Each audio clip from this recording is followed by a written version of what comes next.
Long before fairies were painted with wings and glitter, people feared them. They were known as the fair folk, not out of affection, but out of caution. To speak their true name was thought to invite their attention, and attention from fairies was never a gift. In the oldest Celtic and British folklore, fairies were powerful, ancient beings, much older than humans, much older than churches, and deeply, deeply tied to the land. Hills, forests, lakes, and standing stones weren't just beautiful places. They were places that were claimed.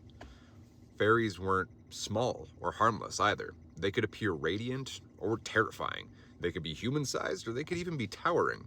They glamored the mind. They would bend perception, they would steal time, and they would even lead travelers astray.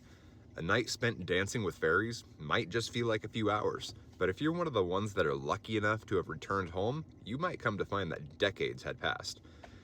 Fairies punished disrespect swiftly. Crops failed, livestock sickened, children would vanish. That's why offerings of milk or bread were left at doorways, not as gifts for the fairies, but as appeasement. Now, iron was said to repel them. Church bells were said to disrupt them. And you are supposed to never, never accept food or drink if you're in the fairy realm.